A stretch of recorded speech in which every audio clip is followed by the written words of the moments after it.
Well, hello, everybody, and welcome to the It's in Queens podcast covering events in the world's most diverse borough between August 9th and August 15th.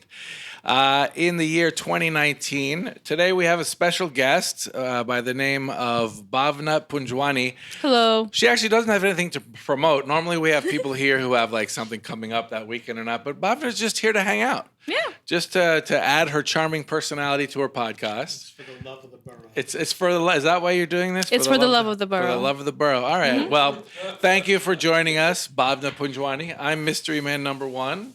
Mystery Man numero dos. We got Mr. Man numero dos. Mr. Man numero dos is bilingual, in case you hadn't noticed. That's la verdad. So we have I can speak 3 languages. See, okay. We got She's also okay. Maybe it goes in that order. Maybe she'll speak some languages for us. Got 2 in it. Yes. Got a decent hold of Spanish. But instead of talking about languages, let's talk about orchids. I only want to talk about languages. I want to talk about orchids. What do you let's guys? get into when it. I say orchids, what does that make you guys think about? A beautiful flower. A beautiful flower. Ms. Botanical garden. Botanical garden. Okay. Well, orchids. Every year, the Queens Botanical Garden has a 3-day orchid festival that they run with the Taiwanese Economic and Cultural Office. And it is this weekend, Friday, Saturday, and Sunday, August 9th to 11th. Did you know that Taiwan is basically ground zero for orchids? No, I did not. Orchids can grow anywhere, but Taiwan has like the perfect climate, soil, everything else. And they have been exporting orchids for 350 years. And they send more than 2,000 species out to 75 countries every year. Are we one of them? Yeah. So very cool. This is going to be all kinds of orchids, as in orchids that you can walk around and look at, planted. There are going to be orchid-related activities like watercolor paintings and dances related to the orchid, in love of the orchid.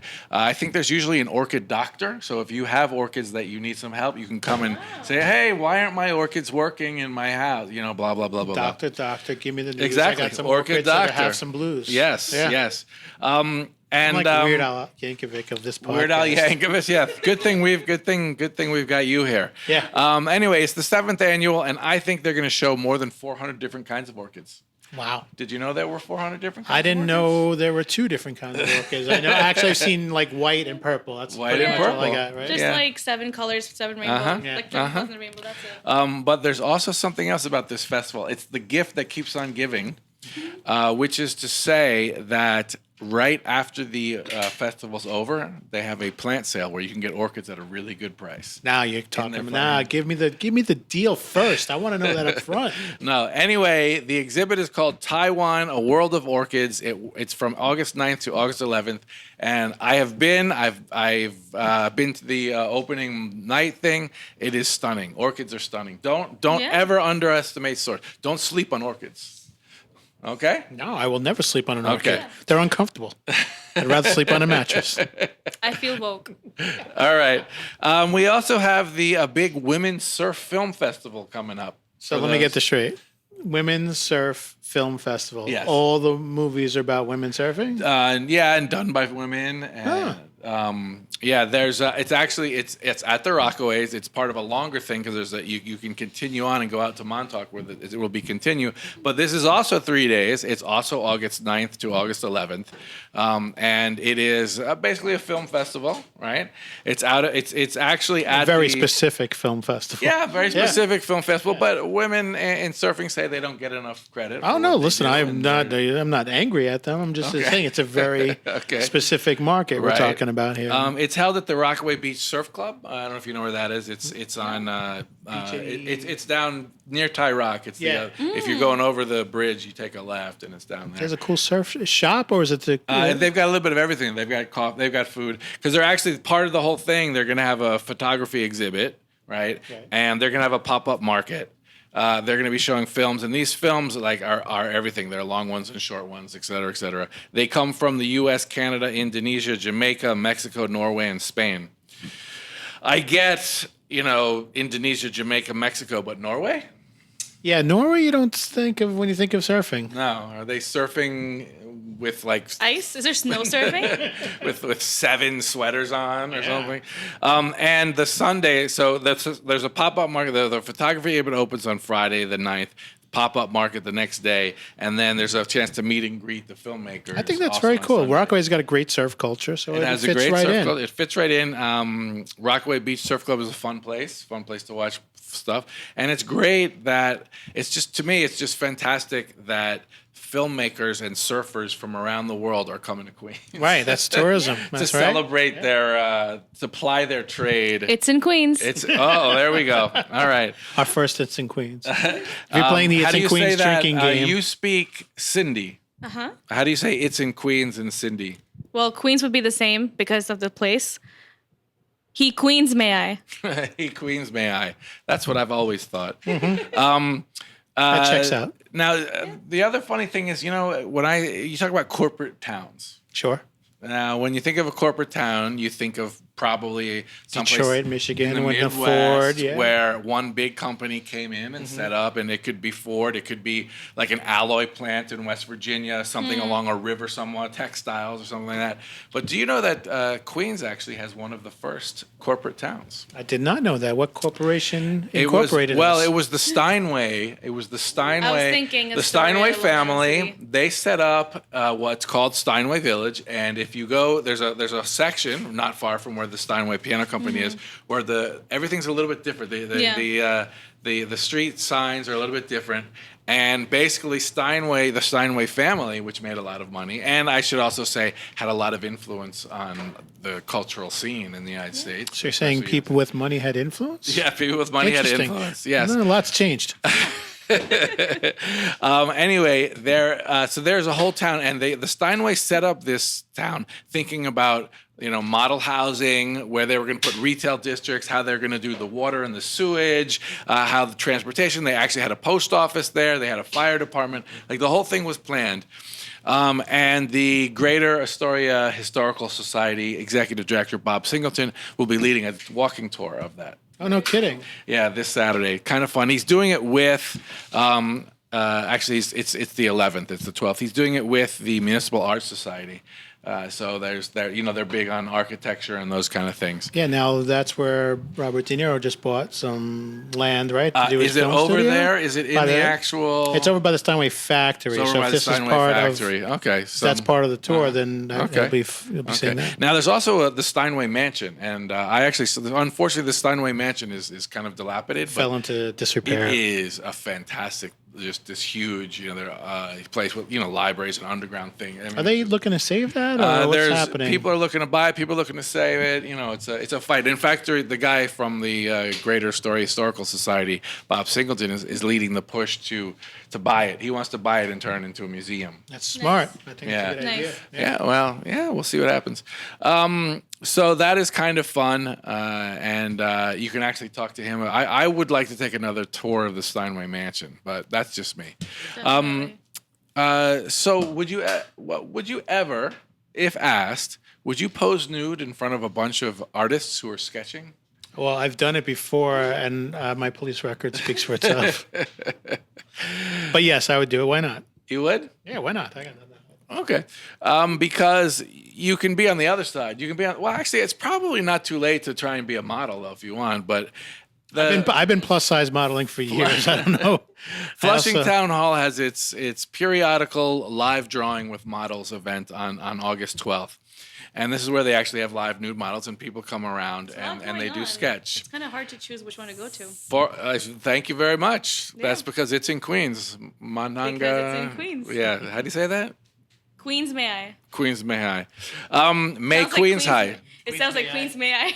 Queens may I. But anyway, what the thing about that is you come in and you draw, and it's friendly. There's playing music in the background, and it's non-judgmental. So if you're no good, if you have no talent, this is the place for you to go. I don't know if they're judgment about the nude bods and the nude bodies, but they're definitely not just. I can't believe you brought that up. No. Well, I can't promise that.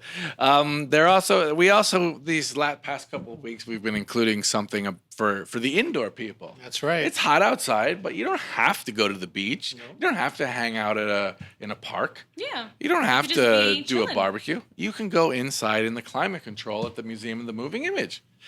And they actually have two things coming up. Last week, what did we talk about? Last week they did. That was the Paris is Burning. Paris is Burning, right? So this starting again Friday, and it's 3 days again, August 9th to August 11th. More things to choose from. They will be showing "Do the Right Thing."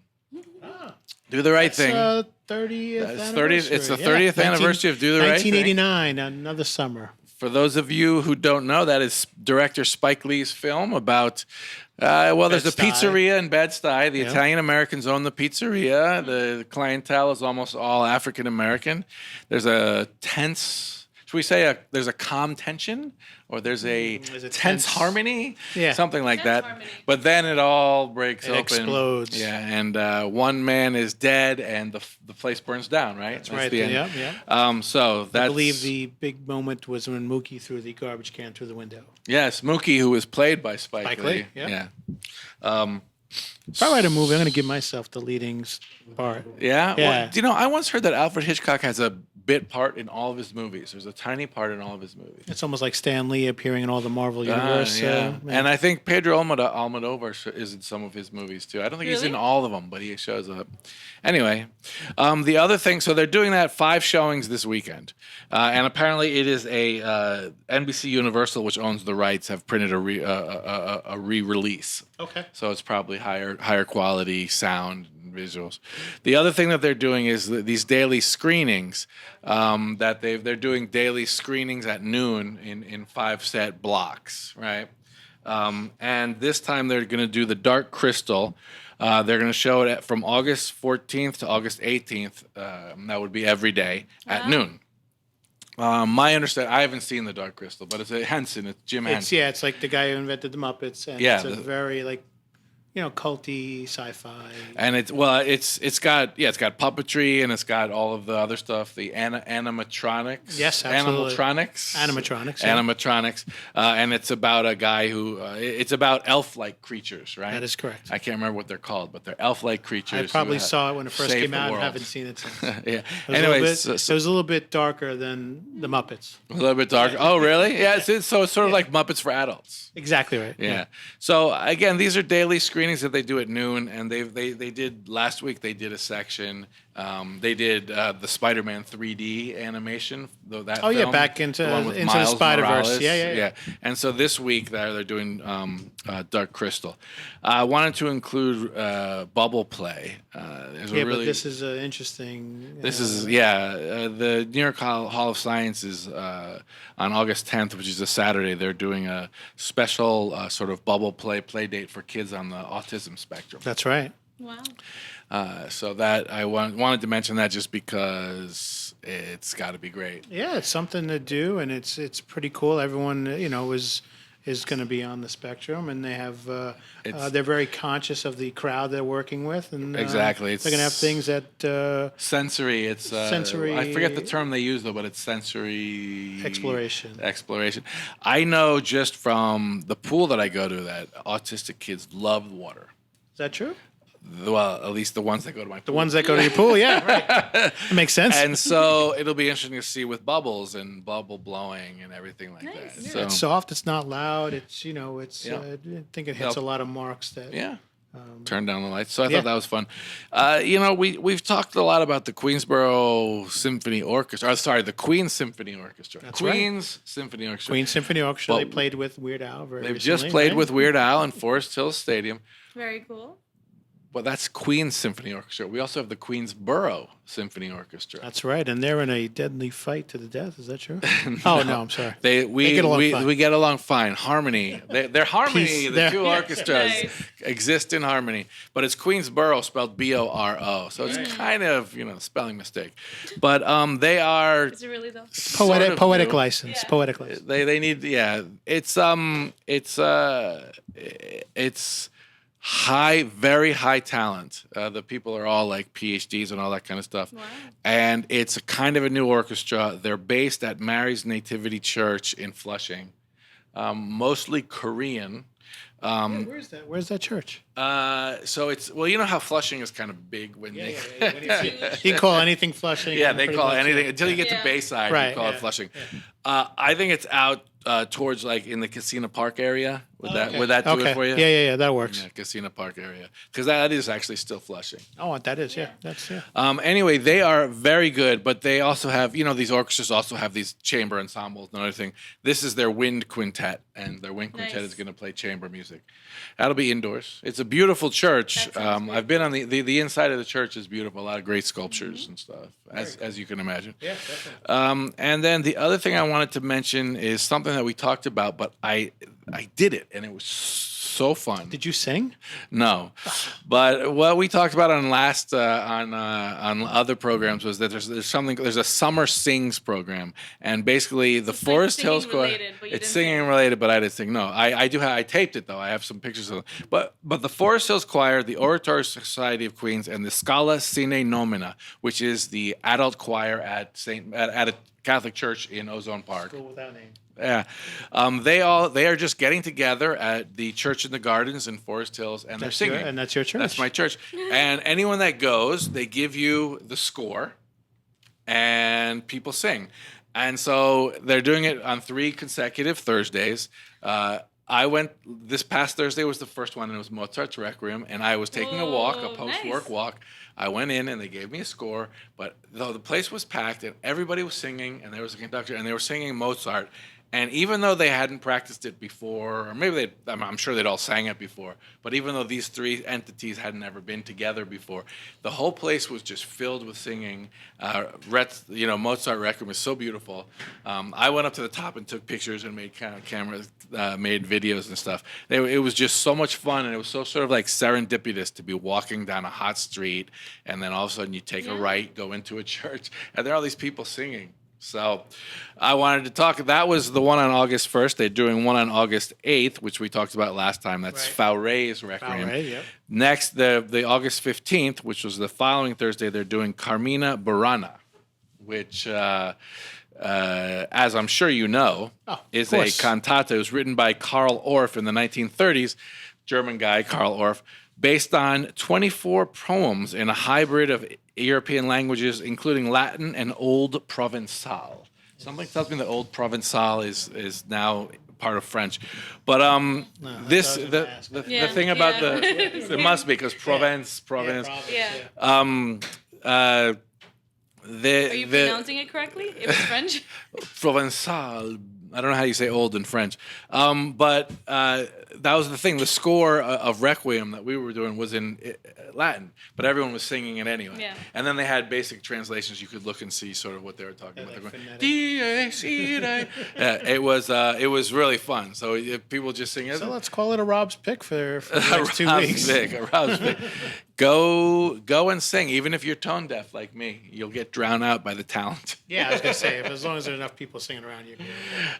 Anyway, that's all I have now. There's still all of the stuff that we've talked about in past weeks, and the Live at the Gantry series, the free movies in Astoria, both at Socrates and Astoria Park. They're all still going on, but we're not going to just mention them because we've already talked about them before. No, we have Thursday concerts in Astoria, Monday movies. So that's Thursday concerts, Monday movies. Anything else? Why don't we talk a little bit about Bhavna Punjwani? Why don't you tell us why you love Queens so much? Why do I love Queens so much? Where should I start from, actually? I think that's really the question. It's not about why do I love it, but, been here since I came to the U.S., I arrived in the USA from Nigeria in 2002. I've been here since then, honestly. And what do you love about Queens the most? I love how convenient it is. I love how beautiful it is. Beautiful. How affordable. Affordable. And you just get everything. Honestly, in my opinion, everything is just like high quality, best value. The food. Food is like the best thing ever. Like, I don't know. Culture. Yeah, for sure. For sure. What's your favorite restaurant?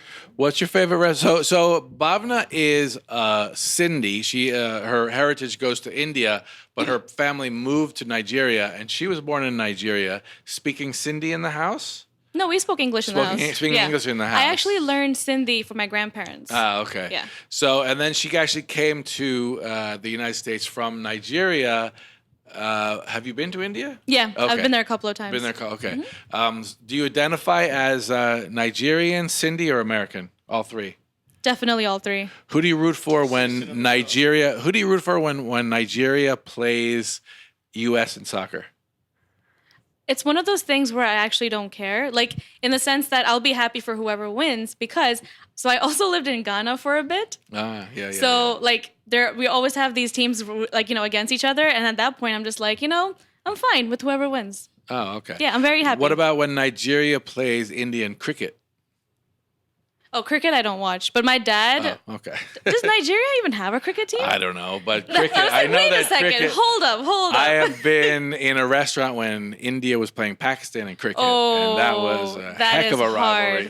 That is intense. That beats the Red Sox that. Yankees. I'll tell you that right now. Definitely. The sheer size of fans and anger. It's more important. It's politics. It's not sports, really. Is what it comes down to. It's kind of like the equivalent of like Liverpool versus Manchester United. It's soccer. It don't work that way. This Chris would like. Well, we all would like to know, what is your favorite restaurant in Queens? It has to be, drum roll, Mumbai Express, which is on 256th Street, I believe, and Hillside Avenue. It's like 255th Street, 256th Street, but it's on Hillside Avenue itself. It's like 2 blocks from Long Island. Actually, it's 7 blocks away. 7 blocks from the Long Nassau Island. border. What do you like about? I actually went there once and had a really, really good meal of chena. It was basically chena and roti. But what do you get when you go there? And all? So when I get there, my favorite things are Okay, so there's something called Mumbai Grill Sandwich. So I like the fact that everything over there is vegetarian, not because I am one, but because my mom is. So like she was really excited when it opened up in 2008 because she is from Mumbai herself. And I think that was the first like real authentic like Mumbai restaurant that she found in Queens itself. Okay. So we go there a lot. I definitely like the Mumbai Grill Sandwich, which is like cheese, potatoes, chutney, cucumbers, bell peppers. It's surprisingly delicious. And then there's something called a vada pav, which is basically a potato. Arepa? No, not arepa. Vada, which starts with a V as in Victor, and then pav, which is P-A-V. And that is like a mini vegetarian slider. A lot of street food over there. Like Mumbai street food is the best in my opinion. So Mumbai Express, 256th Street and Hillside Avenue, more or less. Yeah. All right, and hard to miss. And you approval. And you are actually a graduate of Queens College. I am. And you danced in their Indian dance ensemble. I did. I still do actually. You still do. Well, when are you going to perform again? It's been a while actually. The last performance we did was in March of this year, and that was in Columbia University's like nationwide showcase. I'm wondering. I kind of took a break after that, so I'm like wondering when we will be resuming. Okay. Yeah. I don't have any performances coming up. And what's your favorite place in Queens to consume culture, be it art, music? To consume culture. Yes. Your favorite museum, performing arts space, gallery, concert venue, art gallery, karaoke bar. Well, there's karaoke Christmas on Bell. I love Bell Boulevard. I love Bell Boulevard. Okay, so now all right. Bell Boulevard is like for me, it's like one of my go-to. If I can't choose anything, I'm just like, let's go to Bell Boulevard. We'll find something. You'll always find something. Karaoke Christmas on Bell Boulevard. And what else do you like on Bell Boulevard? And then you have I can't remember the name, but they have the Q Bar. Pool. Q Bar. Yeah, for Q pool? Bar. And I think they now have an escape room, which I definitely want to go check out. What's an escape room? Escape room is where you get locked up in a room, fake locked up, and it's basically a theme. So you get clues. You get clues, and you have to work your way around it to get all the clues, which will give you the answer to where the next clue is, and then eventually get a code, and then open the door. And you have like an hour or something to figure it out. Or else? Yeah. Basically. All right. I have. You're stuck. Chris, so if you, I have never failed. So if you go into the escape room and you see some like skeletons, you're like, you see fake not skeletons. A good sign. Yeah, they have like their themes. Like they'll be like a drug lord recently got amassed a certain amount of money. He stole something, and it's your job to go and find where all the money is and then return it back to this person or you die. Like that's like some random stuff like that. There was one that I went to where it was just like monkeys have terrorized a couple of buildings in New York City, and then we have to and then you have to go and find the monkeys, which were stuffed animals, and then put them in their cages. Oh, boy. All right. Kind of cute. All right. Well, there you have it. If you're looking for things to do, please go to itsinqueens.com, where everything we talked about is correct and nicely organized. No fake news. Yes. No fake news. And no fake news. Or follow us on #itsinqueens. Take the Bhavna Express to Mumbai Express. Ooh. Or go to Bell Boulevard. You can't go wrong. You really can't go wrong. All right. Thank you, Bhavna. Thank you for having me. A guest who came on for no real reason other than the love of the borough. Or the love of the borough. All right. Thank you all.